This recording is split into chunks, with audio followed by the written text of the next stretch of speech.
Hi friends, welcome to Harish academy. ఈరోజు వార్తల్లో నిలిచిన జాతీయ, అంతర్జాతీయ, రాష్ట్రీయ అంశాల గురించి, వార్తల్లో నిలిచిన వ్యక్తులు, అవార్డులు, పుస్తకాలు మరియు క్రీడా సంబంధిత సమాచారం ఒక్కొక్క అంశాన్ని వివరంగా తెలుసుకునే ముందు కొన్ని హెడ్లైన్స్ చూద్దాం. ఈరోజు ఎన్హెచ్ఆర్సీ వార్తల్లో నిలిచింది అస్సాం ప్రభుత్వాన్ని ఒక అంశం విషయంలో ఆదేశిస్తూ. అదేంటో చూద్దాము. ఎన్హెచ్ఆర్సీకి సంబంధించిన కొన్ని ఇంపార్టెంట్ ఇష్యూస్ చూద్దాము. మరియు మోస్ట్ ఇంపార్టెంట్ లెజిస్లేటర్స్ అంటే ఏంటంటే ప్రజా ప్రతినిధులకి సంబంధించి వారి యొక్క కేసులను పరిష్కరించే దిశగా ఈరోజు ప్రత్యేక బెంచ్లను ఏర్పాటు చేయండి అని సుప్రీంకోర్టు దేశంలోని అన్ని హైకోర్టుల న్యాయమూర్తులను ఆదేశించడం జరిగింది. దానికి సంబంధించిన అంశం ఏంటో చూద్దాము. మరియు పాకిస్తాన్ ఈరోజు పాక్ ఆక్యుపైడ్ కాశ్మీర్, భారతదేశానికి సంబంధించిన ప్రాంతం ఈరోజు పాకిస్తాన్లో కొంత భాగం ఉంది. దానికి సంబంధించి గిల్జిట్ బాల్టిస్తాన్ విషయంలో ఒక ప్రావిన్స్గా మారుస్తూ ఇటీవల పాకిస్తాన్ ప్రభుత్వం నిర్ణయించడం జరిగింది. దానికి సంబంధించిన అంశం ఏంటి, అసలు గిల్జిట్ బాల్టిస్తాన్ సంబంధించి భారతదేశం కొన్ని సంబంధం ఏంటో చూద్దాము. మరియు దాంతోపాటు most important smart city rankings, ప్రపంచంలోని స్మార్ట్ సిటీస్ అన్నింటికీ కూడా ర్యాంకులను కేటాయిస్తూ రెండు సంస్థలు వార్తలు నిలిచాయి. అసలు ఎవరిస్తారు స్మార్ట్ సిటీ ర్యాంకింగ్స్ని, ప్రపంచంలో టాప్ 3లో ఉన్న సిటీస్ ఏంటి, మరియు భారతదేశం నుండి స్మార్ట్ సిటీ ర్యాంకింగ్స్లో భారతదేశం నుండి మొదటి సిటీ ఏంటి, దానికి సంబంధించిన అంశాలన్నింటినీ చూద్దాము. మరియు ఈరోజు వార్తల్లో నిలిచిన Udit Singhal most important personality. So తనకి సంబంధించిన అంశం ఏంటి, ఐక్యరాజ్య సమితికి సంబంధించి సస్టైనబుల్ డెవలప్మెంట్ గోల్స్ విషయంలో తను ఏ బృందంలో చోటు సంపాదించుకున్నాడు. మరియు అజిత్ దోవల్ గారు భారతదేశ రక్షణ వ్యవస్థకు సంబంధించి భద్రతా దళానికి సంబంధించిన కీలకమైన వ్యక్తి. మరియు అమితాబ్ ఘోష్ రిజర్వ్ బ్యాంకుకి అత్యల్ప కాలం గవర్నర్గా పనిచేసిన వ్యక్తి ఈరోజు మరణించడం జరిగింది. తనకి సంబంధించిన ఇన్ఫర్మేషన్. మరియు బరాక్ ఒబామా గారు సంబంధించిన ఒక పుస్తకం ఈరోజు వార్తల్లో నిలిచింది. మరియు భారతదేశంలో మొట్టమొదటి ప్రైవేట్ టెర్మినల్ ఈరోజు ఒక అంతర్జాతీయ విమానాశ్రయం ఇందిరాగాంధీ ఇంటర్నేషనల్ ఎయిర్పోర్ట్కి సంబంధించి వార్తలు నిలిచింది. దానికి సంబంధించి మరియు ఇటీవల హైబ్రిడ్ యుద్ధానికి సంబంధించి మనం క్రితం క్లాస్లో చూసాము. చైనాకి సంబంధించిన ఒక టెక్నాలజీ సంస్థ భారతదేశానికి సంబంధించి కొంతమంది కీలకమైన వ్యక్తుల విషయంలో రహస్య సమాచార సేకరణ విషయంలో దానిపై అధ్యయనం చేయడానికి భారత ప్రభుత్వం నియమించిన కమిటీ ఏంటి, దీనితో పాటు మిస్లేనియస్ అంశాలన్నింటినీ కూడా ఒక్కొక్క అంశాన్ని ఇంటర్లింక్ చేసుకుంటూ మనం నేర్చుకుందాం. సో అభ్యర్థులందరికీ ఒక సూచన, ఎగ్జాక్ట్లీ జూన్ 5th నా క్లాసెస్ అనేవి ప్రారంభం అవడం జరిగింది. డైలీ యూట్యూబ్లో ఎవ్రీడే ఇచ్చాము. మొన్నటి వరకు డైలీ మార్నింగ్ 8 AM ప్రతిరోజు ఉదయాన్నే మీరు మార్నింగ్ లేసేసరికి మీకు కనబడేవి. ఈ రోజున ఏం చేస్తున్నాము, ఏ రోజు ఇష్యూస్ ఆ రోజునే మార్నింగ్ నుండి ఈవినింగ్ వరకు జరిగినవి మరియు కొన్ని అంశాలు ఏమైనా మిగిలిపోయినవి ఉంటే యాడ్ చేసేసుకొని ఏ రోజు ఇన్ఫర్మేషన్ ఆ రోజు నైటే ఇచ్చేస్తున్నాము. సో కొంతమంది పంచాయత్ సెక్రటరీ లేదంటే కొంతమంది ఈరోజు గ్రామ సచివాలయం ఎగ్జామ్స్ కానివ్వండి, కొంతమంది ఆర్ఆర్బి ఎగ్జామ్స్కి వాటికన్నిటికీ ప్రిపేర్ అవుతూ ఉన్నారు. కానీ ఏ ఎగ్జామ్ ప్రిపేర్ అయినా గుర్తుంచుకోండి, కరెంట్ అఫైర్స్ అనేది ఈరోజు అన్ని పరీక్షల్లో కూడా కీలక పాత్ర పోషిస్తుంది. అది ఎంతటి ఎగ్జామ్ అయినా సరే. మనం ఈ రోజున క్లాసెస్లో చూడండి, ప్రతిరోజు మీకు కరెంట్ అఫైర్స్తో పాటు దాని బ్యాక్గ్రౌండ్ జిఎస్ కూడా కవర్ చేస్తున్నాను కొన్ని ఇష్యూస్. సో అలాంటి అంశాలు ఏ ఒక్క ఎగ్జామ్లో అయినా పనిచేస్తాయి. మీకు ఆర్ఆర్బీ గురించి పనికొస్తాయని చెప్పేసి నిన్నటి క్లాస్లో కూడా 3 నుండి 4 ఇష్యూస్ ఇచ్చాను. సో ఆర్ఆర్బీకి ప్రిపేర్ అయ్యే ఎగ్జామ్స్ కూడా అవి దృష్టిలో పెట్టుకుని మీకు చెప్తున్నాను. అన్ని రకాల ఎగ్జామ్స్ ఈవెన్ సివిల్స్కి కూడా మీకు పర్ఫెక్ట్గా 100% ఉపయోగపడాలి అనే ఉద్దేశంతో మ్యాక్సిమం అన్ని సబ్జెక్టులు లింక్ చేసుకుంటూ మీకు చెప్తున్నాను. సో ప్రతిరోజు ఏ ఎగ్జామ్కి ప్రిపేర్ అయినా కూడా ప్రతిరోజు కరెంట్ అఫైర్స్ చూడండి. అది ఎలా అయినా సరే మీరు కరెంట్ అఫైర్స్ చూడండి, లేకపోతే ప్రిపేర్ అవ్వండి. అది న్యూస్ పేపర్ ప్రిపేర్ అవుతారా, లేకపోతే పర్టికులర్ వేరే సోర్స్ నుండి ప్రిపేర్ అవుతారా, ఎలా అయినా పర్లేదు. కానీ కరెంట్ అఫైర్స్తో బాండేజ్ అనేది ఎప్పటికీ పెంచుకోండి. ఒక్కసారి కరెంట్ అఫైర్స్ పక్కన పెట్టారు, న్యూస్ పేపర్ రీడింగ్ అని పక్కన పెట్టారు, లేదా పీడిఎఫ్ చదవడం పక్కన పెట్టానంటే ఎవరి అలవాటు వారు. కొంతమంది వీడియోల ద్వారా ప్రిపేర్ అవుతారు, కొంతమంది బుక్స్ ద్వారా ప్రిపేర్ అవుతారు, కొంతమంది మ్యాగజైన్ల ద్వారా ప్రిపేర్ అవుతారు. కానీ ఈ నిరంతర ప్రక్రియ అనేది నిరంతరంగా ఉండాలి. ఏ ఒక్క ఎగ్జామ్ని దృష్టిలో ఉంచుకొని ఈరోజు కరెంట్ అఫైర్స్ పక్కన పెట్టకండి. ఎందుకంటే కరెంట్ అఫైర్స్ అనేది అన్ని సబ్జెక్టుల యొక్క అప్డేటేషన్ అని మీకు ప్రతిరోజు చెప్తున్నాను. సో అందుకోసము కరెంట్ అఫైర్స్ అనేది ఈరోజు ఏ ఎగ్జామ్ తీసుకున్నా ఆల్మోస్ట్ 50 to 60% రోల్ చేస్తుంది. అంటే ఎందుకు అంటే నేరుగా కరెంట్ అఫైర్స్ బిట్స్ వచ్చినా రాకున్నా కూడా ఒక అంశము కరెంట్ అఫైర్స్ విషయంలో ఎలివేట్ అవుతుంది. ఈరోజు మీకు ఎన్హెచ్ఆర్సీ అంటున్నాను. ఎన్హెచ్ఆర్సీ అనే సంస్థ వార్తలు నిలుస్తుందంటే ఆటోమేటిక్గా ఆ సంస్థ గురించి మీకు రానున్న ఎగ్జామ్లో బిట్స్ అడుగుతారు. సో అలాంటి ఉద్దేశంతో మీకు లింక్ చేసుకుంటూ చెప్తున్నాను. సో కొన్ని అంశాలు పాత క్లాసులో చెప్పినవి కూడా ఆ రోజు చెప్పాను, ఒకసారి ఇంటర్లింక్ చేసుకోండి అని చెప్తున్నాను. సో ఏ రకంగా అయినా కూడా మా వరకు జూన్ 5th రోజున ప్రారంభమైన కరెంట్ అఫైర్స్ చాలా మందికి యూజ్ అవుతాయి అని చెప్పేసి భావిస్తున్నాను. అండ్ ఇక మీదట కూడా ప్రతిరోజు నైట్ 8 PM రోజు ఖచ్చితంగా అదే టైంకి ఉంటాను. సో గుర్తుంచుకోండి, ఏ ఒక్క రోజు కూడా మీకు కరెంట్ అఫైర్స్ ఇవ్వకుండా నేను ఆగలేదు. మీరు చూడండి, జూన్ 5th నుండి ఈ రోజు వరకు, సెప్టెంబర్ 19th వరకు ఒక్క రోజు కూడా నేను ఆబ్సెంట్ అవ్వలేదు. ఎందుకంటే ప్రతి ఒక్క విద్యార్థికి ప్రిపరేషన్లో ప్రతిరోజు కీలకమే. ఒక రోజు పక్కన పెట్టాము అంటే ఆటోమేటిక్గా డైవర్షన్ అనేది స్టార్ట్ అయిపోతుంది. సో ఈ రకంగా నా వరకు ఒక్క రోజు కూడా పక్కకు పెట్టకుండా ప్రతిరోజు చెప్తున్నాను. ఒకనొక రోజున 1.5 hour కూడా చెప్పాను, ఒక రోజు 2 hours కూడా చెప్పాను. మీరు చూడండి పాత వీడియోస్, మినిమం 40 minutes అయితే ఖచ్చితంగా చెప్తాను, అది మరీ వర్స్ట్ కండిషన్లో. సో ప్రతిరోజు చూడండి, ఖచ్చితంగా ఎంతో కొంత ఇన్ఫర్మేషన్ తీసుకోండి. ఆల్రెడీ మీకు చాలా ఇష్యూస్ తెలిసే ఉంటాయి, కానీ కొన్ని ఇష్యూస్ ఏంటంటే కొన్ని తెలియని ఎవరికైనా ఉండొచ్చు, అవి కూడా మీకు ప్లస్ అవుతాయి. సో చూస్తూ ఖచ్చితంగా ఆదరించండి. అండ్ గుర్తుంచుకోండి, రానున్న ఎగ్జామ్స్లో నేను చెప్పిన కరెంట్ అఫైర్స్ అనేది కంపేర్ చేసుకోండి, ఎంతవరకు కవర్ అవుతున్నాయి, ఏ రకంగా న్యాయం జరుగుతుంది, అప్పుడే మీకు ఆటోమేటిక్గా మీరు ఒక నిర్ణయానికి వస్తారు. అండ్ గుర్తుంచుకోండి, కొంతమంది అడిగేది ఏంటంటే కొంచెం స్పీడ్గా అవుతుంది క్లాస్ అనేది. ఏంటంటే ఆల్మోస్ట్ 1.5 hour 1 hour కంటే పెంచేసరికి చాలామంది ఒక రిక్వెస్ట్ ఏం చేస్తున్నారు అంటే, సార్ టైంని తగ్గించండి లేదా టైంని ప్రొలాంగ్ చేయండి అని చాలామంది అడుగుతున్నారు. బట్ యావరేజ్గా 15 minutes తీసుకొని కొన్ని ఇష్యూస్ ఏవైతే ఉంటాయో అన్ఇంపార్టెంట్ అనిపించినా స్పీడ్గా చెప్తున్నాను, అది ఒప్పుకుంటాను. కానీ మ్యాక్సిమం ఇష్యూస్ ఎంత ఇవ్వాలో అంత ఇన్ఫర్మేషన్ ఇస్తున్నాను. కొన్ని ఇష్యూస్ ఏంటంటే డైరెక్ట్ టు ద ఫ్యాక్ట్ ఇచ్చేస్తున్నాను, ఎందుకంటే దాని యొక్క ప్రియారిటీ ఆధారంగా. బట్ స్పీడ్గా చెప్పినా స్లోగా చెప్పినా మనకి వీడియో కాబట్టి పాస్ చేసుకోవచ్చు, ఏదైనా చేయొచ్చు. బట్ నా వరకు మీకు మ్యాక్సిమం స్లోగా చెప్పడానికి మీకు ప్రయత్నిస్తాను. అండ్ గుర్తుంచుకోండి, ఖచ్చితంగా నేను చెప్పే కరెంట్ అఫైర్స్ ఏవైతే ఉన్నాయో మ్యాక్సిమం అన్నీ కూడా అథెంటికేటెడ్ సోర్సెస్ నుండి నేను తీసుకుంటున్నాను. అండ్ ఇవి ఖచ్చితంగా మీకు యూజ్ అవుతాయి, ఎలాంటి పరీక్షలైనా కూడా ఎంతో కొంత ఈ కరెంట్ అఫైర్స్ పాత్ర వహిస్తాయి అని చెప్పేసి ఆశిస్తున్నాను. సో ఈరోజు మనం ఫస్ట్ టాపిక్ వెళ్దాం. సో ఈరోజు మన ఫస్ట్ టాపిక్ వచ్చేసి, ఇటీవల వార్తలో నిలిచిన ఒక సంస్థ NHRC, national human rights commission, NHRC అంటారు. అండ్ గుర్తుంచుకోండి, ఎన్హెచ్ఆర్సి గురించి తరచూ ఎగ్జామ్స్లో బిట్స్ అడుగుతున్నాడు.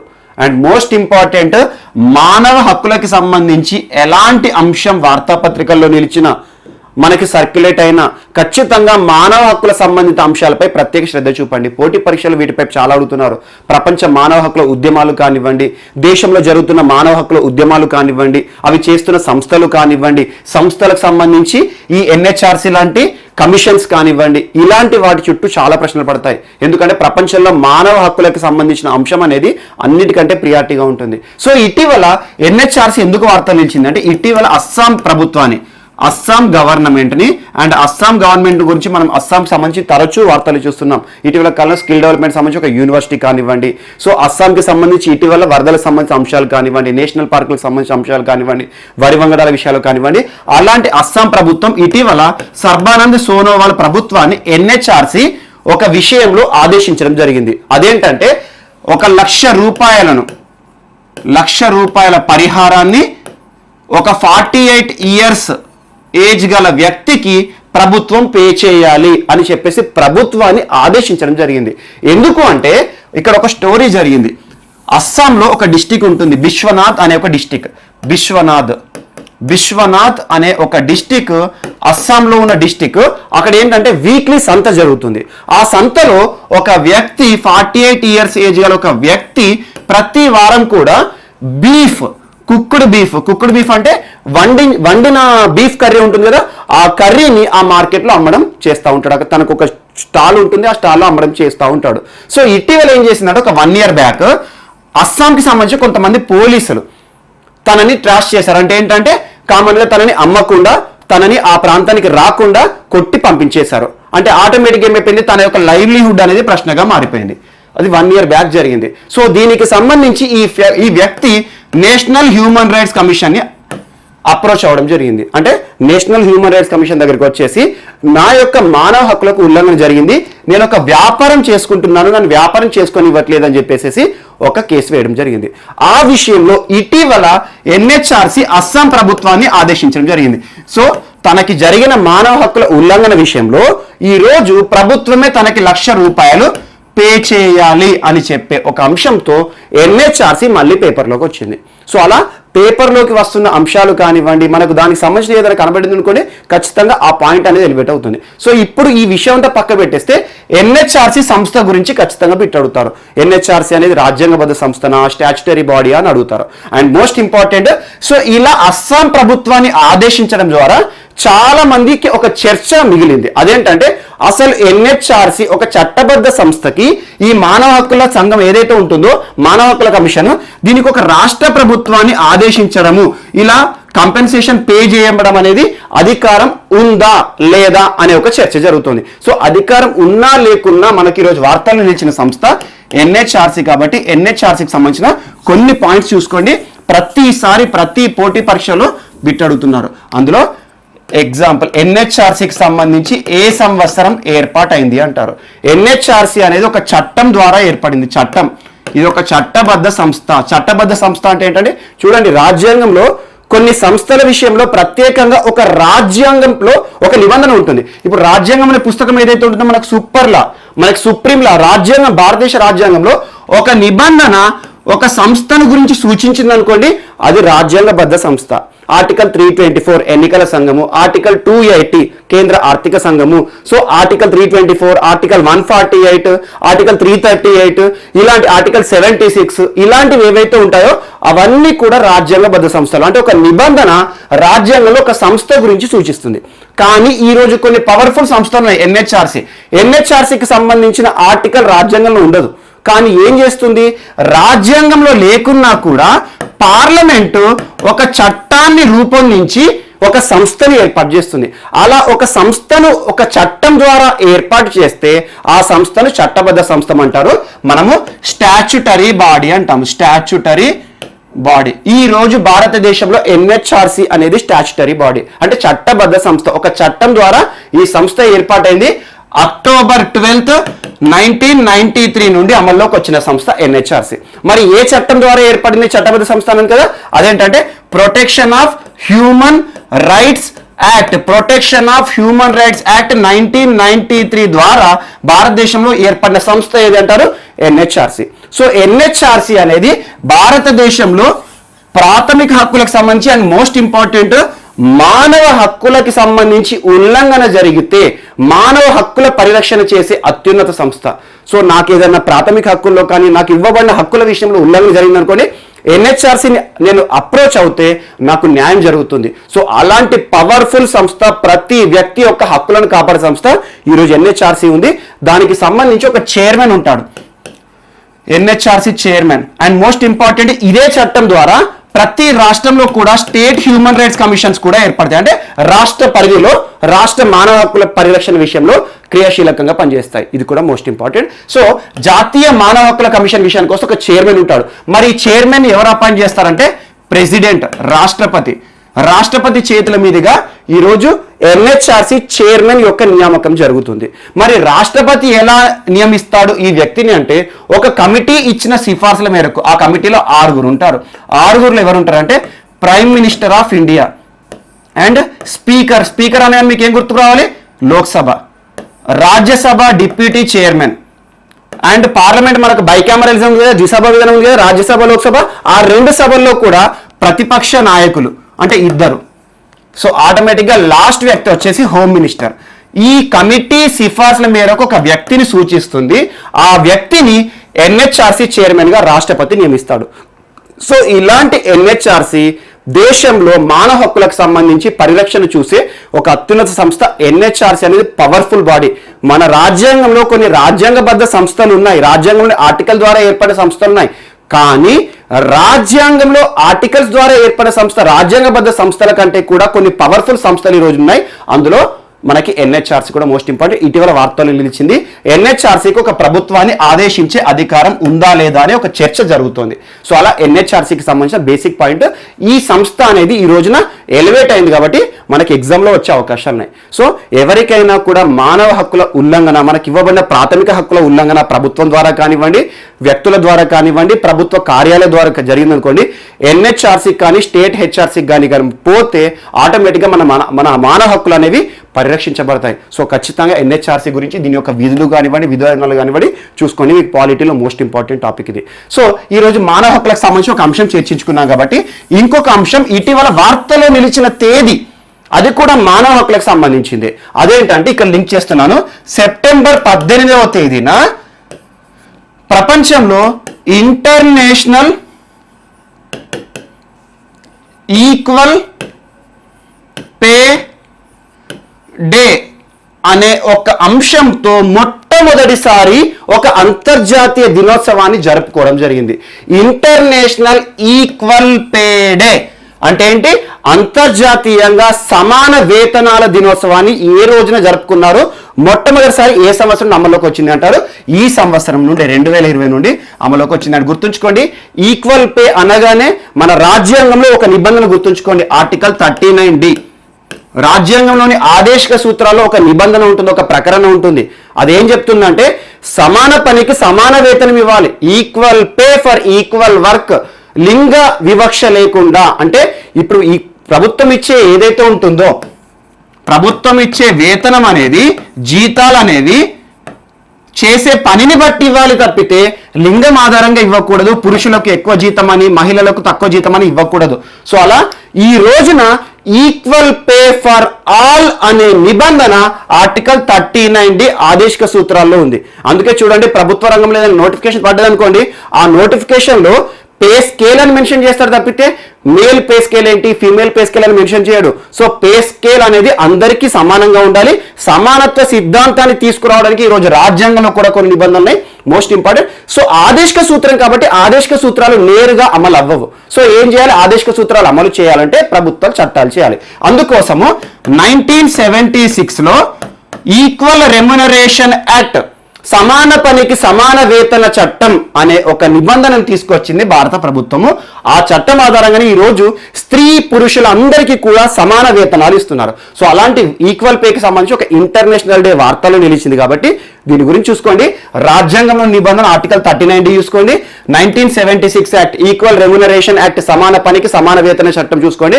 అండ్ దీంతో పాటు ఇటీవల తరచూ వార్తలు నిలుస్తున్న ఒక చట్టం మినిమం వేజెస్ యాక్ట్ 1948 కూడా చూసుకోండి.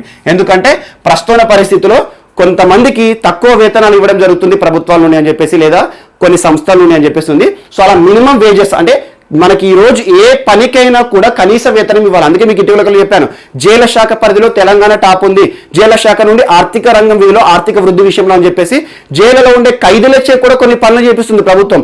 అందుకు ఎంతో కొంత ప్రతిఫలం ఇవ్వాలి, మినిమం కనీస వేతనం ఇవ్వాలని చట్టం 1948. అలా పేమెంట్ విషయంలో, ఈక్వల్ పే విషయంలో ఒక డే అనేది ఉంది కాబట్టి దానికి లింక్ ఇవి చూసుకోండి. ఇది కూడా మానవ హక్కులకు సంబంధించిన అంశమే. సో అలా ఈరోజు లింగం ఆధారంగా కాకుండా ఎవరికి ఏ పని చేస్తారో వారికి వేతనం అనేది ఇవ్వాలి. ఆ వేతనం అనేది అందరికీ సమానంగా ఉండాలి, ఇర్రెస్పెక్టివ్ ఆఫ్ ఎనీ సెక్స్. అదొకటి కూడా ఈరోజు మనకి most important. And next, so ఎలాగో డే గురించి చర్చించుకున్నాం సెప్టెంబర్ 18 కాబట్టి సెప్టెంబర్ 18న ఇంకొక 2 డేస్ కూడా ఉన్నాయి. సో అంత పెద్ద ఇంపార్టెంట్ కాదు, but most important. Bamboo day, world bamboo day. ఇటీవల కాలంలో బ్యాంబూ గురించి మీకు జమ్మూ కాశ్మీర్ గురించి అండ్ 2-3 రాష్ట్రాల గురించి ఒక అంశాన్ని ఇచ్చాను. బ్యాంబూకి సంబంధించి ఒక క్వశ్చన్ కూడా ఇచ్చాను, మీరు కామెంట్ బాక్స్లో రాయమని చెప్పాను ఒక 1 మంత్ బ్యాక్. బ్యాంబూ క్లస్టర్స్ని ఏర్పాటు చేస్తుంది భారత ప్రభుత్వం అని. బ్యాంబూ యొక్క ఇప్పుడు మనకున్న అవసరాల దృష్ట్యా బ్యాంబూని కమర్షియలైజ్ చేయడానికి చాలా అవసరాలు ఉన్నాయి కాబట్టి బ్యాంబూ క్లస్టర్స్ని కొన్ని రాష్ట్రాలు ఏర్పాటు చేస్తుంది. అందులోనూ ఫస్ట్ ప్రియారిటీగా జమ్మూ కాశ్మీర్ కూడా ఇచ్చిందని చెప్పేసి మనం చేర్చుకున్నాం. అందులో బ్యాంబూకి సంబంధించి ప్రపంచవ్యాప్తంగా కూడా ఈరోజు ఆదరణ ఉంది. బ్యాంబూ ప్లాంట్స్ మనకు తెలుసు, బొంగులు అంటాము, వెదురు బొంగులు అంటాము. సో అలాంటి బ్యాంబూ యొక్క స్పెషాలిటీ ఏంటంటే ప్రపంచంలో the fastest growing plant on the earth, అంటే భూమిపైన అత్యంత వేగవంతంగా పెరిగే మొక్క ఏది అంటే బ్యాంబూ మొక్క. సో అలా బ్యాంబూ కానివ్వండి, ఇంకొకటి కూడా అలా మొక్కల్లో పెరుగుదలను కొలిచే పరికరం ఏంటంటే క్రెస్కోగ్రాఫ్ గ్రాఫ్ మొక్క ఎంత పెరుగుతోంది, ఎంత మొత్తంలో పెరుగుతోంది, దినదినంగా ఏ రకంగా పెరుగుతుంది అని చెప్పేసి మొక్కల్లో పెరుగుదలను కొలిచే పరికరం క్రెస్కోగ్రాఫ్. అండ్ ఇలాంటి బ్యాంబూకి సంబంధించి బ్యాంబూ ప్రత్యేకతని ప్రపంచంలో అన్ని దేశాల్లో అందరిలో కూడా అవగాహన తీసుకురావాలని చెప్పేసి వరల్డ్ బ్యాంబూ డేని ఇటీవల సెప్టెంబర్ 18న జరుపుకోవడం జరిగింది, సెప్టెంబర్ 18. అండ్ గుర్తుంచుకోండి, ఈ సంవత్సరం ఇచ్చిన థీమ్ ఏంటంటే బ్యాంబూ నౌ, ఇప్పుడు బ్యాంబూ అన్నట్టు బ్యాంబూ నౌ. ఈ సంవత్సరం జరుపుకున్న బ్యాంబూ డే, వరల్డ్ బ్యాంబూ యొక్క థీమ్. ఎందుకంటే ప్రపంచ దినోత్సవంగా చూడండి, అంత పెద్ద ఎగ్జామ్లో అడగవచ్చు అడగకపోవచ్చు, బట్ సెప్టెంబర్ 18 ఇంతకుముందు మీకు ఈక్వల్ పే గురించి చెప్పాను కాబట్టి ఇది లింక్ చేసుకోండి. సెప్టెంబర్ 18 రోజు ఈ డే కూడా ఉంది. సో బ్యాంబూకి సంబంధించి, దీనికి సంబంధించి ఇంకొక అంశం, వరల్డ్ బ్యాంబూ ఆర్గనైజేషన్ ఉంటుంది యాంట్వర్ప్ ప్రాంతంలో, యాంట్వర్ప్ ప్రాంతము బెల్జియంలో ఉంటుంది. వరల్డ్ బ్యాంబూ ఆర్గనైజేషన్ అంటే బ్యాంబూకి సంబంధించి ఒక నియంత్రణ చేసే సంస్థ ఏ దేశంలో ఉంది అంటారు? బెల్జియంలో ఉంది. ఇది కూడా జస్ట్ యాడ్ చేసుకోండి సరిపోతుంది. అండ్ నెక్స్ట్, ఈరోజు సెప్టెంబర్ 18కి సంబంధించి ఇంకొక డే కూడా ఉంది, మోస్ట్ ఇంపార్టెంట్. ఎందుకంటే సెప్టెంబర్ ఈక్వల్ పే రోజున ఇంకొక 2 డేస్ ఉన్నాయి. ఒకటేమో బ్యాంబూ డే అండ్ ఇంకొకటి ఏంటంటే world water monitoring day. World water monitoring day అంటే ప్రపంచ నీటి నిర్వహణ మరియు నీటి పర్యవేక్షణ దినోత్సవం సెప్టెంబర్ 18న జరుపుకుంటాం. సెప్టెంబర్ 18. అండ్ గుర్తుంచుకోండి, వరల్డ్ వాటర్ మానిటరింగ్ డే వేరు, వరల్డ్ వాటర్ డే వేరు. వరల్డ్ వాటర్ డే మార్చ్ 22న జరుపుకుంటాము. ఇటీవల కాలంలో మనం జరుపుకున్నాము కరోనా పరిస్థితుల కాలంలో. మరి వాటర్ అనేది ప్రతి ఒక్కరూ చేతులను కడుక్కుంటున్నాము కరెక్టే, కానీ అందరికీ సరిపడా నీరు ఉందా లేదా అని చెప్పేసి దాని మీద సపరేట్ ఆర్టికల్ కూడా నేను రాశాను, ఒకసారి చూడండి. వరల్డ్ వాటర్ మానిటరింగ్ డే అనేది ఈరోజు అంతర్జాతీయంగా జరుపుకుంటారు. నీటి విషయంలో ప్రజలందరూ కూడా ఏ రకంగా నిర్వహించాలి, ఏ రకంగా చూడాలని చెప్పేసి ఒక అంశంతో ఉంటుంది. ఇది కూడా ఇంపార్టెంట్. దీన్ని ఎవరు నిర్వహిస్తారు? ఈ సంవత్సరం ఇచ్చిన థీమ్ ఏంటి అంటారు? Water solve water. Solve water అనేది ఈ సంవత్సరం థీమ్. Solve water. ఈ సంవత్సరం వరల్డ్ వాటర్ మానిటరింగ్ డే యొక్క థీమ్ ఏంటి అంటే సాల్వ్ వాటర్ అనే థీమ్ ఆధారంగా జరుగుతుంది. అండ్ గుర్తుంచుకోండి, అంతర్జాతీయ వాటర్ కి సంబంధించి మానిటరింగ్ సంబంధించి ఒక సంస్థ ఉంటుంది, international water association. International water association ఏ దేశంలో ఉంది అంటారు? యూకే, లండన్లో ఉంది. లండన్లో ఉంది. 1998లో ఏర్పడింది. వాటర్ విషయంలో అడిగారు, ఒక్కసారి అడిగారు, బిట్ జీకే పార్ట్లో అడిగారు.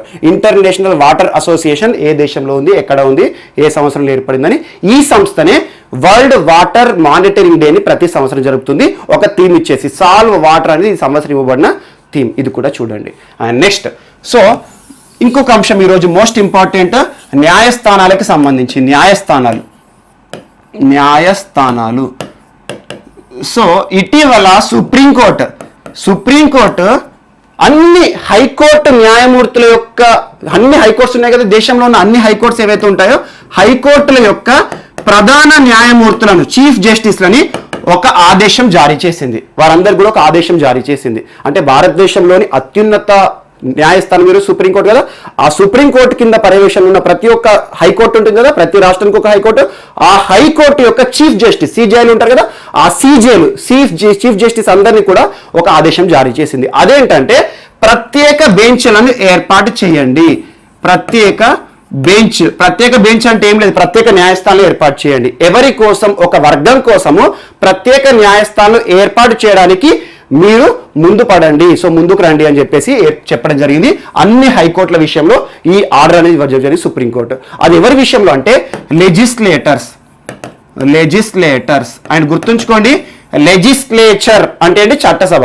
లెజిస్లేటర్స్ అంటే ఏంటి? ఆ చట్టసభలో ఉండే వ్యక్తులు. సో ఈ రోజు ప్రజాప్రతినిధులు అని మనం చెప్పుకుంటాం కదా, అలాంటి ప్రజాప్రతినిధులు ఎవరైతే ఉంటారో ఈ ప్రజాప్రతినిధుల యొక్క కేసులు ఏవైతే ఉంటాయో, న్యాయస్థాన పర్యవేక్షణలో ఉంటాయో, న్యాయస్థానంలో తీర్పుల కోసం వేచి ఉన్న కేసెస్ ఏవైతే ఉంటాయో వాటి సత్వర పరిష్కారం కోసము ఈ రోజున దేశంలోని ప్రతి హైకోర్టు కూడా ఒక్కొక్క బెంచ్ని ఏర్పాటు చేయండి. అలా బెంచ్ అనేది ప్రత్యేక న్యాయస్థానం యొక్క అర్హతలు కలిగి ఉంటుంది, వారి యొక్క విధి విధానం కలిగి ఉంటుంది.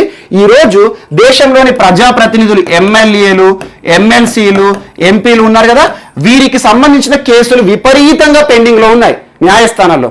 ఆ కేసులన్నింటినీ కూడా పరిష్కారం చేయడానికి ప్రత్యేక బెంచ్లను ఏర్పాటు చేయండి అని చెప్పడం జరిగింది. దాదాపు ఒక్కొక్క కేసు 40 సంవత్సరాల నుండి ఇంటరిమ్ స్టే తెచ్చుకున్న వాళ్ళు కూడా ఉన్నారు మన వాళ్ళు.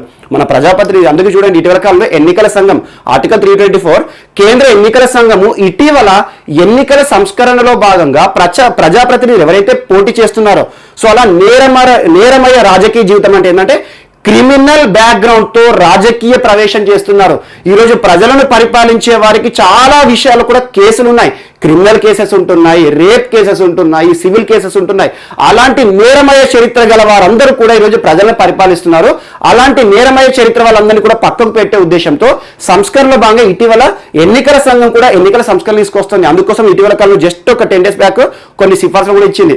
ఎవరైతే నేరమయ చరిత్ర ఉంటుందో వారు దానికి సంబంధించి ఫస్ట్ అనౌన్స్మెంట్ చేయాలి, సెకండ్ అనౌన్స్మెంట్ చేయాలి, వార్తాపత్రికల్లో ఇవ్వాలి, టెలికాస్ట్ చేయాలని చెప్పేసి ఒక అంశం కూడా చెప్పారు. బట్ అదంతా డిఫరెంట్. బట్ ఈ రోజు దేశంలో ఉన్న ప్రజాప్రతినిధులు రాజ్యసభ తీసుకున్నా, లోక్సభ తీసుకున్నా, అధికార పక్షాలు తీసుకున్నా, ప్రతిపక్షాలు తీసుకున్నా, మిత్రపక్షాలు తీసుకున్నా, రాష్ట్రాల చట్టసభల్లోని ప్రతినిధులు తీసుకున్నా, అందరిలో చాలా మందిలో ఈరోజు కేసులు ఉన్నాయి. క్రిమినల్ కేసులు ఉన్నాయి, కొంతమంది పైన మర్డర్ కేసులు ఉన్నాయి, చాలా పెద్ద పెద్ద కేసులు ఉన్నాయి. సో అలా 40 సంవత్సరాల నుండి పెండింగ్ లో ఉన్న కేసులు కూడా ఉన్నాయి. అండ్ మాజీ ప్రతినిధులు, ప్రస్తుత ప్రతినిధులు అందరిలో కూడా ఈ కేసులు అనేవి పెండింగ్ అనేది పెరుగుతుంది. ఈ కేసుల యొక్క సత్వర పరిష్కారం కోసం ప్రత్యేక బెంచ్లను ఏర్పాటు చేసి ముందుగా ఈ ప్రజాప్రతినిధి యొక్క కేసుల విషయాన్ని పరిష్కరించండి అని చెప్పేసి ఒక అంశం చెప్పారు. అండ్ మోస్ట్ ఇంపార్టెంట్, దాదాపు 4500 కేసులు ఈరోజు ప్రజాప్రతినిధులు, మాజీ మరియు ప్రస్తుత ప్రజాప్రతినిధుల విషయంలో న్యాయస్థానాల పర్యవేక్షణలో ఉన్నాయి. అండ్ మోస్ట్ ఇంపార్టెంట్ చూడండి, దాదాపు 2500 కేసులు ఇందులో ప్రస్తుత ప్రజాప్రతినిధులు ఎవరైతే ఉన్నారో, లోక్సభ ఎంపీలు మరియు రాజ్యసభ ఎంపీలు, అన్ని రాష్ట్రాల్లో ఉండే ఎమ్మెల్యేలు ఎవరైతే ఉంటారో, అలా ప్రస్తుతం యాక్టివ్ గా ఉన్న సిట్టింగ్ ఎమ్మెల్యేలు, ఎంపీల విషయంలో కూడా దాదాపు 2500 కేసులు క్రిమినల్ కేసులు, క్రిమినల్ చాలా నేరాలు, సో క్రిమినల్ కేసులు పెండింగ్ ఉన్నాయి. ఫస్ట్ వీరి యొక్క కేసులను పరిష్కారం చేయండి, శిక్షలు విధించండి అనే ఉద్దేశంతో ప్రత్యేక న్యాయస్థానంలో బెంచ్లను ఏర్పాటు చేయండి అని చెప్పేసి సుప్రీంకోర్టు ఈ రోజున ప్రతి ఒక్క మన న్యాయస్థానాలు ఏవైతే ఉంటాయో ప్రతి రాష్ట్రంలో కూడా హైకోర్టు న్యాయమూర్తులను ఆదేశించడం జరిగింది. మోస్ట్ ఇంపార్టెంట్, అలా ప్రత్యేక బెంచ్ల ఏర్పాటు విషయంలో సుప్రీంకోర్టు ఎవరి కేసుల విషయాన్ని ప్రస్తావించింది అంటారు, అలా ప్రస్తుతం ఉన్న ప్రజాప్రతినిధుల విషయంలో. సో అలా ఏర్పాటు చేస్తే చాలా మంచిది, ఎందుకంటే ఈరోజు న్యాయస్థానాల విషయంలో చాలా కేసులు పెండింగ్ గా ఉన్నాయి. అందుకే ఇటీవల కాలం మీకు ఒక అంశం చెప్పాను, వర్చువల్ న్యాయస్థానాలు ఏర్పాటు చేయమని పార్లమెంటరీ స్టాండింగ్ కమిటీ కూడా రిపోర్ట్ ఇచ్చింది పార్లమెంట్కి అని చెప్పాను. అలా వర్చువల్ న్యాయస్థానం విషయంలో పంజాబ్, హర్యానాకి సంబంధించి మీకు చండీగఢ్ హైకోర్టు విషయంలో చెప్పాను. సో అవన్నీ చెప్పాను, దానికి ఇది కూడా యాడ్ చేసుకోండి. సో అలా న్యాయస్థానాల విషయంలో ఇటీవల వార్తలు చూస్తున్నాయి కూడా చూడండి రెగ్యులర్గా, మోస్ట్ ఇంపార్టెంట్. అండ్ నెక్స్ట్, ఈరోజు పాకిస్తాన్ భారత్కి సంబంధించిన ఒక మోస్ట్ ఇంపార్టెంట్ అంశము. ఇటీవల పాకిస్తాన్ ఆల్వేస్ ఏ రకంగా ఇండియాని ఇబ్బంది పెట్టాలి, ఏ రకంగా ఇండియాకి మెంటల్ టార్చర్ పెట్టాలని చూస్తుంది. సో అలాంటి పాకిస్తాన్ మనకి తెలుసు, మీకు చాలాసార్లు చెప్పాను, జమ్మూ కాశ్మీర్ విషయంలో ప్రస్తుతం మనం ఇండియా మ్యాప్ లో చూస్తున్న జమ్మూ కాశ్మీర్ మొత్తం కూడా మన ఇండియాలో లేదు. అందులో ఆల్మోస్ట్ 1/3 పార్ట్ మొత్తం కూడా పాకిస్తాన్ పర్యవేక్షణలో ఉంది, పాకిస్తాన్ నియంత్రణలో ఉన్నాను. ఈ మ్యాప్ మనకు ఉంటుంది, కానీ ఈ మ్యాప్ లో ఈ పార్ట్ అంతా కూడా ఈరోజు పాక్ ఆక్యుపైడ్ కాశ్మీర్ అని చెప్పేసి మీకు ఫస్ట్ లోనే చెప్పాను. ఆ పాక్ ఆక్యుపైడ్ కాశ్మీర్ ని మనం ఈరోజు ఆజాదీ కాశ్మీర్ అని, గిల్గిట్ బాల్టిస్తాన్ అని చెప్పేసి పిలుస్తాము. ఈ రోజున పాకిస్తాన్ ఈ గిల్జిట్ బాల్టిస్తాన్ ఏదైతే ఉందో ఆ గిల్జిట్ బాల్టిస్తాన్ ప్రాంతాన్ని ఒక ప్రావిన్స్ గా ఏర్పాటు చేస్తున్నాము అని చెప్పేసి అందుకోసం పాకిస్తాన్ ప్రభుత్వం కూడా నిర్ణయం చేసింది అని చెప్పేసి వార్తలు నిలిచింది. అలా ఇప్పటి వరకు పాకిస్తాన్ లో 4 ప్రావిన్స్లు ఉన్నాయి. ఆ 4 ప్రావిన్స్ ఏవేవంటే, ఒకటి బలూచిస్తాన్. బలూచిస్తాన్ అంటే గుర్తుంచుకోండి, మన భారతదేశంలో ఆర్టికల్ 370 రిపీల్ అయ్యే వరకు మన జమ్మూ కాశ్మీర్ ప్రాంతంలో ఏదైతే అల్లకల్లోల పరిస్థితులు ఉంటాయో మన భారత ప్రభుత్వం విషయంలో, అలా జమ్మూ కాశ్మీర్ సంబంధించి ప్రత్యేక పర్యవేక్షణ మనకు ఉండేది ఎప్పుడు కూడా. సో ఇలాంటిది మన భారతదేశంలో ఒక జమ్మూ కాశ్మీర్ని పాకిస్తాన్లో బలూచిస్తాన్తో కంపేర్ చేయొచ్చు. So Balochistan and Punjab, Sindh and Khyber, ఈ 4 ప్రావిన్స్లు ఇప్పటికి ఉండేవి. దీంతో పాటు ఈ రోజు గిల్గిట్ బాల్టిస్తాన్ ప్రాంతాన్ని కూడా ఒక ప్రావిన్స్ గా గుర్తిస్తున్నాము, అందుకు సంబంధించి పాకిస్తాన్ ప్రభుత్వం నిర్ణయించింది అని చెప్పేసి ఒక సంచలన ప్రకటన చేసింది. దీన్ని భారత ప్రభుత్వం కూడా వ్యతిరేకించింది. ఎందుకంటే ఇటీవల కాలంలో ఆర్టికల్ 370 రిపీల్ టైంలో పార్లమెంట్ లో అమిత్ షా గారు కూడా చెప్పారు, చాలా మంది ఈ రోజు ప్రతిపక్ష పార్టీలు అందరూ అనుకుంటున్నారు ఈ పాక్ ఆక్యుపైడ్ కాశ్మీర్ పాక్ తీసుకుంది అని. కానీ గుర్తుంచుకోండి, ఈ పాక్ ఆక్యుపైడ్ కాశ్మీర్, గిల్గిట్ బాల్టిస్తాన్, లడక్, జమ్మూ కాశ్మీర్, ఈ జమ్మూ కాశ్మీర్లోని ప్రతి అణువు ఈరోజు భారతదేశాంది అని చెప్పేసి సభాముఖంగా చెప్పారు భారత హోంమంత్రి గారు అమిత్ షా గారు. సో అలాంటిది ఈ ప్రత్యేక ప్రాంతం ఏదైతే ఉంటుందో ఇప్పటి వరకు ఈ ప్రాంతం విషయంలో 2 దేశాలకి కూడా గొడవ జరుగుతుంది. ఇటీవల అమిత్ షా గారు కూడా చెప్పారు ఈ ప్రాంతాన్ని ఎట్టి పరిస్థితుల్లో భారతదేశం తిరిగి వెనుకకు తీసుకుంటుందని. అలా చారిత్రక కారణాలు మీకు క్రితం క్లాస్లో చెప్పాను. 1948 టైంలో ఏం జరిగింది, 1966 టైంలో ఏం జరిగింది, పాకిస్తాన్ భారత్ యుద్ధంలో భాగంగా 1965-66 టైంలో దేశ ప్రధాని లాల్ బహదూర్ శాస్త్రి తష్కెంట్లో ఏ రకంగా మరణించాడు, ఒక రహస్య మరణం, మిస్టీరియస్ డెత్ అని చెప్పేసి అవన్నీ చెప్పాను. సో ఈ రోజు ఈ ప్రాంతం అంతా కూడా ఏదైతే పాకిస్తాన్ పరిధిలో ఉందో ఈ పాకిస్తాన్ పరిధిలో ఉన్న ప్రాంతాన్ని నియంత్రిస్తున్న ప్రాంతాన్ని ఒక స్వయం ప్రతిపత్తి ప్రాంతంగా ఉండేది. అంటే సేమ్ మన వరకు ఏంటంటే జమ్మూ కాశ్మీర్ ఎలాంటి ప్రత్యేక హోదా ఉండను, ఇప్పుడు అలాంటి హోదా ఉండేది. సో ఇప్పుడు ఈ ప్రాంతం మొత్తాన్ని కూడా ఒక ప్రావిన్స్ గా గుర్తించి పాకిస్తాన్ వారి యొక్క 100% అండర్ కంట్రోల్ తెచ్చుకోవాలని ఆశిస్తోంది. ఇది ఒకటి కూడా వచ్చింది.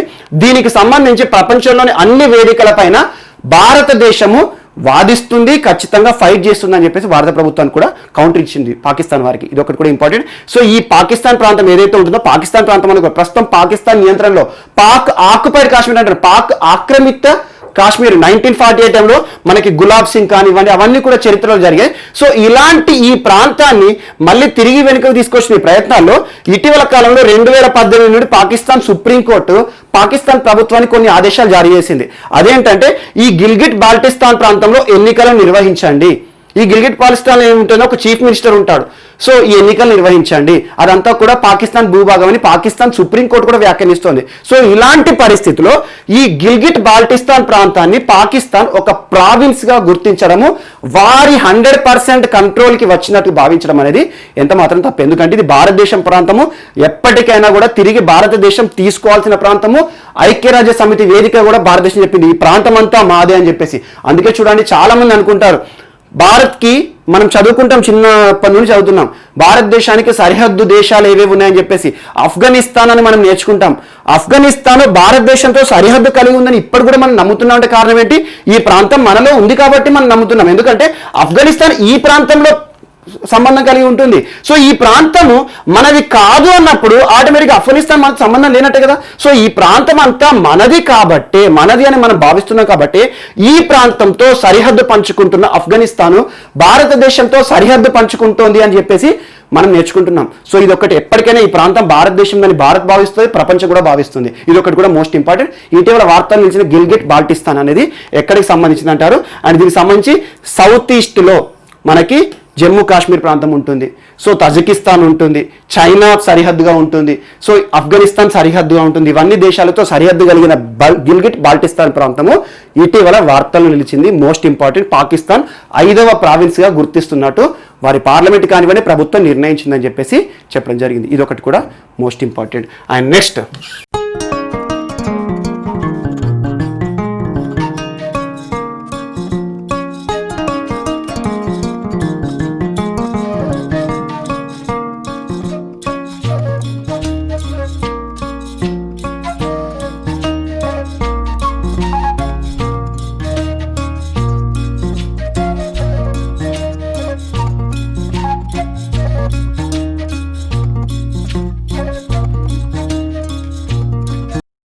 సో ఈరోజు మనకు వార్తల్లో నిలిచిన నెక్స్ట్ అంశము most important topic, smart city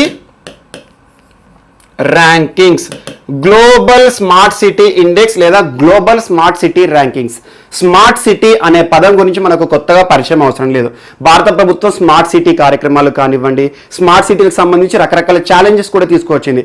example India cycles for change challenge అని, మరియు పెడెస్ట్రియన్ దృష్టిలో ఉంచుకొని ఇటీవల స్మార్ట్ సిటీస్ ఏవైతే ఉంటాయో వాటిలో అభివృద్ధి కార్యక్రమం ఏ రకంగా చేయించుకోవాలని అవన్నీ మనం తరచు చర్చించుకుంటున్నాం.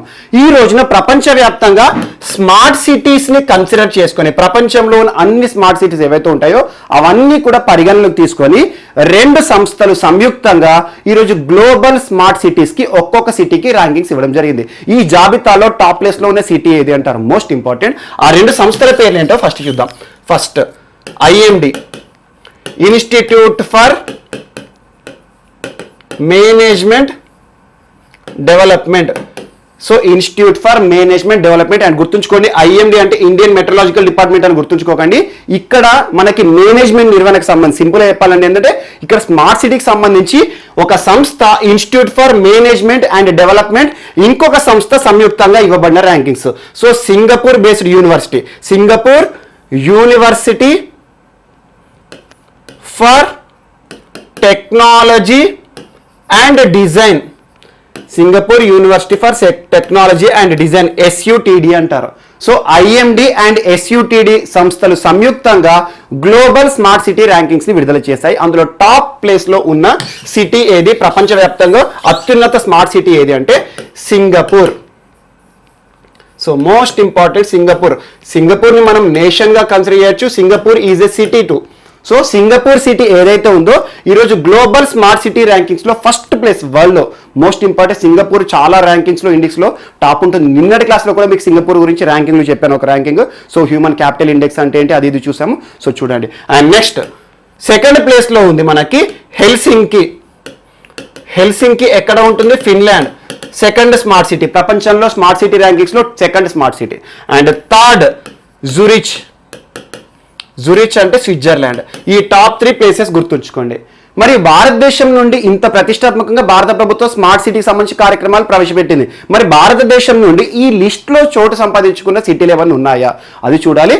అలా భారతదేశం నుండి లిస్ట్లో 85th ప్లేస్లో చోటు సంపాదించుకున్న సిటీ అంటే ఇండియా నుండి ఫస్ట్ ప్లేస్ అదేంటి, Hyderabad city smart city rankings లో 85th ప్లేస్ లో ఉంది. ఈ లిస్ట్ లో ఫస్ట్ ప్లేస్ లో సింగపూర్, 85th ప్లేస్ లో మనకి హైదరాబాద్ అనేది ఉండడం జరిగింది. సో అలా భారతదేశం నుండి first place.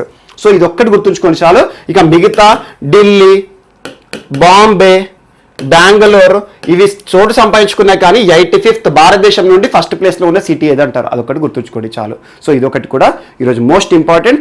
IMD institute for management development, Singapore university for technology and design, ఈ 2 సంస్థలు సంయుక్తంగా గ్లోబల్ స్మార్ట్ సిటీ ర్యాంకింగ్స్ ఇచ్చాయి. అందులో టాప్ ప్లేస్లో సింగపూర్, హైదరాబాద్ ప్లేస్ యొక్క మన భారతదేశంలో ఫస్ట్ ప్లేస్ ఏంటంటే Hyderabad, 85th place. Most important గుర్తుంచుకోండి.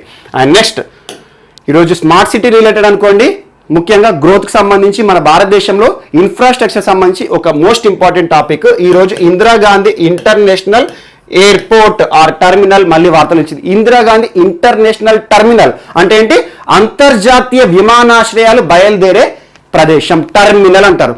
డొమెస్టిక్ టర్మినల్ అంటే ఏంటి, దేశీయంగా దేశం లోపల విమానాలు తిరిగాయనుకోండి దాన్ని డొమెస్టిక్ టర్మినల్ అంటారు. అందుకే చూడండి, ఎగ్జాంపుల్ మీరు రాజీవ్ గాంధీ ఇంటర్నేషనల్ ఎయిర్పోర్ట్ పైన వేరే ఏదైనా ఎయిర్పోర్ట్ పైన కూడా ఇంటర్నేషనల్ టర్మినల్ అంటే దేశం నుండి వేరే దేశాలకు వెళ్ళడం, వేరే దేశం నుండి భారతదేశానికి వచ్చే విమానాలు ఆగే ప్రదేశం.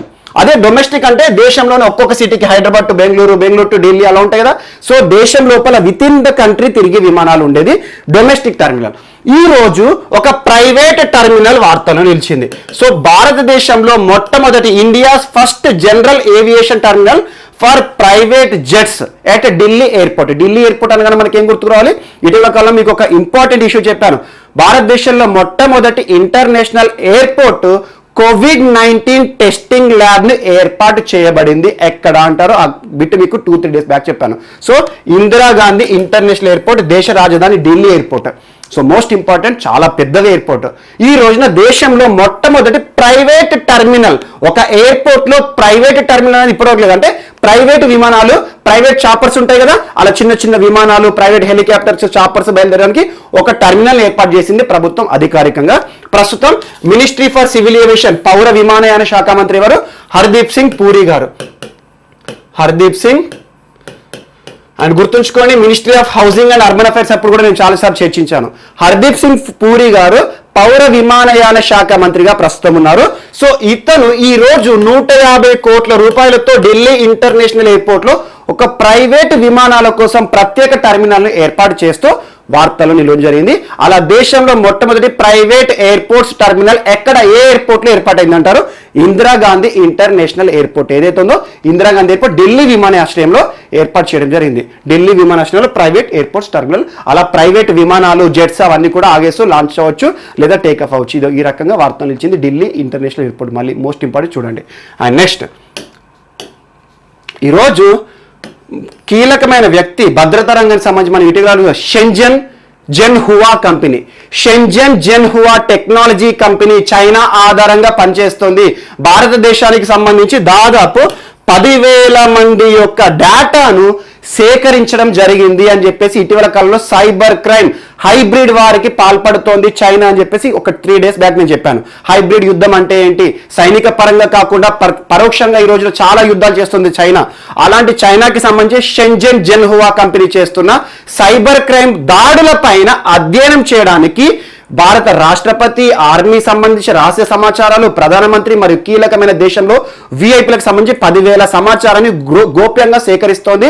చైనా ప్రోత్సాహంతో చైనా ప్రభుత్వానికి అందిస్తోందని చెప్పేసి మనం చూసాము. సో దానిపైన అధ్యయనం చేయడానికి నిజంగానే ఈ క్రైమ్ అనేది జరుగుతుందా, సో దీనిపైన ఏ రకమైన విధి విధానాలు మనం చేయాలి, సైబర్ క్రైమ్ ఏ రకంగా మనం అరికట్టాలి ఈ షెంజన్ జెన్హువా కంపెనీకి సంబంధించి అంటే ఇటీవల భారత ప్రభుత్వం ఒక కమిటీని నియమించింది. Most important committee Rajesh Pant committee. Rajesh Pant ఎవరు? National cyber security adviser. So cyber అనే పదం ఎక్కడున్నా చూడండి, ఆన్లైన్లో జరిగే దాడులు, ఆన్లైన్లో మన డబ్బులు పోగొట్టుకున్నామంటారు, ఎవరో ఫోన్ చేసి మీ పాస్వర్డ్ ఎంత, మీదేంటి, సివివి నెంబర్ అని అడుగుతారు కదా, అలా సైబర్ క్రైమ్ ఇంటర్నెట్ ఆధారంగా ఈరోజు సిస్టమ్ మనకి టెక్నాలజీ ఆధారంగా జరిగే దాడులు ఏవైతే అవన్నీ సైబర్ క్రైమ్స్. సో అలాంటి సైబర్ సంబంధించి నేషనల్ సైబర్ సెక్యూరిటీ అడ్వైజర్ ప్రస్తుతం రాజేష్ పంత్, మాజీ మనకి లెఫ్టినెంట్ జనరల్ రాజేష్ పంత్ గారి ఆధ్వర్యంలో భారత ప్రభుత్వం ఇటీవల షెంజన్ జెన్హువా కంపెనీకి సంబంధించి సైబర్ దాడులు, హైబ్రిడ్ యుద్ధం పైన అధ్యయనం చేసే విధంగా ఒక కమిటీ నియమించింది, high power committee. Most important. So ఇటీవల చైనాకు సంబంధించి హైబ్రిడ్ యుద్ధం పైన అధ్యయనం చేయడానికి భారత ప్రభుత్వం ఏ కమిటీని ఎవరి ఆధ్వర్యంలో నియమించింది అంటారు? Rajesh Pant, most important national security adviser. So ఈ రకంగా cyber security adviser. And next Ajit Doval, కొత్తగా పరిచయం అవసరమే లేదు, ప్రతి ఒక్కరికి తెలిసి ఉండాలి. భారత ప్రధాని పర్సనల్ సెక్యూరిటీ అడ్వైజర్, దేశ భద్రతకి సంబంధించి చాణక్యుడు. ఎలాంటి యుద్ధాన్నైనా, ఎలాంటి రక్షణ సంబంధిత సమస్యనైనా చిటికలో తేలిస్తే వ్యక్తి, ఈరోజు ఇండియన్ జేమ్స్ బాండ్గా భారతదేశంలో అందరికీ తెలిసిన వ్యక్తి అజిత్ దోవల్ గారు వార్తలు నిలిచారు. ఎందుకంటే ఇటీవల బ్రిక్స్ దేశాలు, మనకి బ్రిక్స్ దేశాలు ఉంటాయి కదా, Brazil, Russia, India, China, south Africa, 5 దేశాలు బ్రిక్స్ దేశాలకు సంబంధించి మనం తరచూ చర్చించుకుంటున్నాం. ఇటీవల బ్రిక్స్ దేశాలకి సంబంధించి నేషనల్ సెక్యూరిటీ అడ్వైజర్స్ సమ్మిట్ జరిగింది. నేషనల్ సెక్యూరిటీ అడ్వైజర్, మన భారతదేశంలో నేషనల్ సెక్యూరిటీ జాతీయ భద్రతా సలహాదారులు ఎవరంటే అజిత్ దోవల్ గారు. సో ఇటీవల కాలంలో మనం చాలా విషయాల్లో, ఊరి ఘటన కానివ్వండి, చాలా విషయాల్లో భారతదేశంలో మనకి ఇటీవల రక్షణ సంబంధిత విషయాలను చాలా పరిష్కరించడం జరుగుతోంది. సో ఈ రోజు అజిత్ దోవల్ గారు national security adviser summit BRICS దేశాల ఆధ్వర్యంలో జరిగింది. రష్యా ఆతిథ్యం ఇచ్చిన వర్చువల్ సమ్మిట్. సో ఏదో ఒక దేశం వర్చువల్ గా ఆతిథ్యం ఇస్తుంది కదా, రష్యా ఈసారి ఆతిథ్యం ఆధ్వర్యంలో ఈరోజు నేషనల్ సెక్యూరిటీ అడ్వైజర్స్ అందరిలో కూడా ఒక సమ్మిట్ జరిగింది. ఒక్కొక్క దేశం నుండి ఒక్కొక్క నేషనల్ సెక్యూరిటీ అడ్వైజర్ జాతీయ భద్రతకి సంబంధించిన అంశాలను చర్చించాలి. సో భారతదేశం నుండి ఎవరు పాల్గొన్నారు అంటే అజిత్ దోవల్ గారు, నేషనల్ సెక్యూరిటీ అడ్వైజర్. సో కీలకమైన వ్యక్తి. భారతదేశం సంబంధించి టెర్రరిజం సంబంధించి మరియు ఎక్స్ట్రీమిజం సంబంధించి భారతదేశం ఎదుర్కొంటున్న సమస్యలను, మరి పక్క దేశాలు భారతదేశం విషయంలో ఎలాంటి టెర్రరిజంకి పాల్పడుతున్నాయి, తీవ్రవాద చర్యలకు పాల్పడుతున్నాయి, అవన్నీ కూడా వివరించడం జరిగింది. Ajit Doval BRICS national security advisers ఆతిథ్య దేశం రష్యా ఆధ్వర్యంలో జరిగింది. భారతదేశం నుండి ఎవరు భారతదేశ రక్షణ సంబంధిత అంశాలు చర్చించారంటే అజిత్ దోవల్ గారు, మోస్ట్ ఇంపార్టెంట్ కీలకమైన వ్యక్తి. నెక్స్ట్ ఈరోజు అగ్రికల్చర్ సంబంధించి అండ్ గుర్తుంచుకోండి, అగ్రికల్చర్కి సంబంధించి చాలా మంది రైతులు ఈరోజు భారతదేశంలో మనకి ఒప్పంద వ్యవసాయాలు ఉంటాయి, అవి డిఫరెంట్ టాస్క్. అండ్ అగ్రికల్చర్ సంబంధించి చాలా అంశాలు ఈ రోజున చూస్తున్నాయి. మన దగ్గర ఏంటంటే రైతులు చాలా మంది కూడా కౌలుకు తీసుకునేవారు ఉంటారు. కౌలు రైతులు అంటే ఏంటి?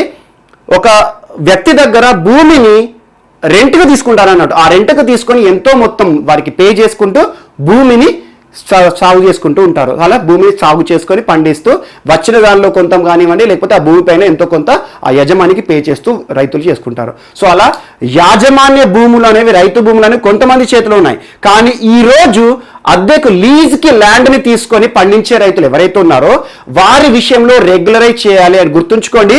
దున్నేవాడికే భూమి అనే సిద్ధాంతం దేశంలో ఉంది. కానీ ఈ రోజు భూమికి సంబంధించి చాలా వరకు రైతు పెట్టుబడి సాయాలు వస్తున్నాయి. చూడండి, పెట్టుబడి సాయం ఉంటుంది. ఎగ్జాంపుల్ మనకి తెలంగాణ రాష్ట్ర ప్రభుత్వం కానివ్వండి, ఆంధ్రప్రదేశ్ రాష్ట్ర ప్రభుత్వం కానివ్వండి, రైతు బంధు ప్రోత్సాహక పథకాలు కానివ్వండి, ఛత్తీస్గఢ్ తీసుకుంటే రాజీవ్ గాంధీ కిసాన్ యోజన కింద రైతుకు పెట్టుబడి సాయం ఏదైతే ఉంటుందో ఆ భూమి పట్టదారికి వస్తుంది.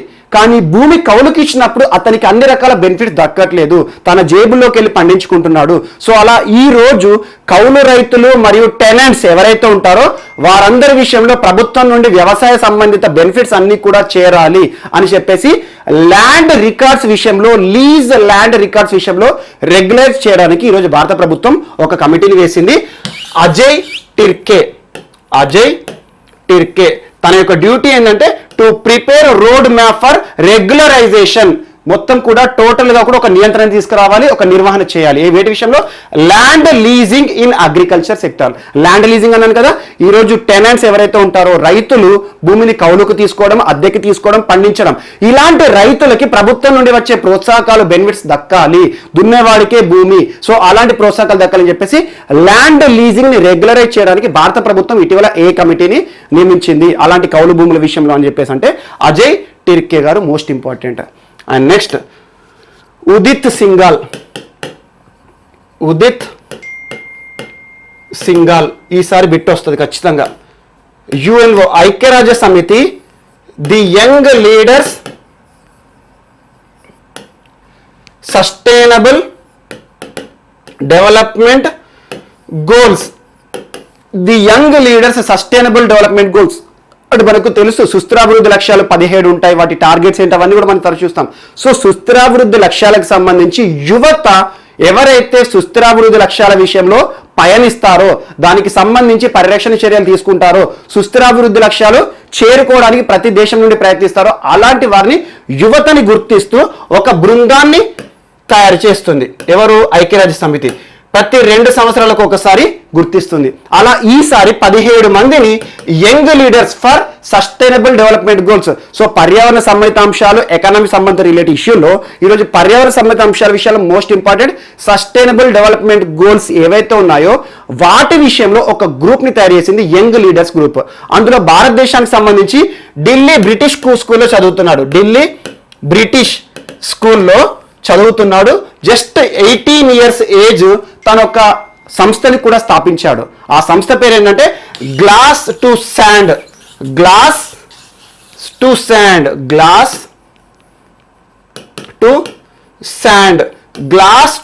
అంటే ఏంటి? గాజు నుండి ఇసుక అన్నట్టు. సో ఢిల్లీ పరివాహిక ప్రాంతాలు ఏవైతే పరిసర ప్రాంతాలు ఉంటాయో దాదాపు 8,000 గ్లాస్ బాటిళ్లను సేకరించి పర్యావరణ పరంగా ముఖ్యంగా భూమి మృత్తికలకు సంబంధించి, భూమికి సంబంధించి కాపాడే ఉద్దేశంతో ఈ బాటిల్స్ అన్నింటినీ కూడా డీకంపోజ్ చేసే ప్రక్రియ చేపట్టాడు. వీటిని రీసైకిల్ చేసే ప్రక్రియ చేశారు. అలా ఒక సంస్థను ఏర్పాటు చేశారు, glass to sand.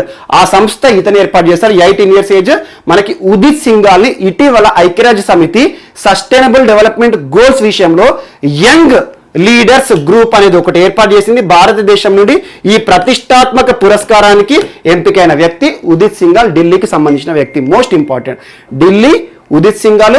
Glass to sand గుర్తుంచుకోండి. పర్యావరణ సంబంధిత అంశాల ఆధారంగా ఈ రోజున ఐక్యరాజ్య సమితి గుర్తించబడ్డ వ్యక్తి Udit Singhal. Most important. And next Mokshagundam Visvesvaraya. ఇటీవల తనకు సంబంధించిన జన్మదినము మరియు ఇంజనీర్స్ డేకి సంబంధించిన అంశాలు చూసాము.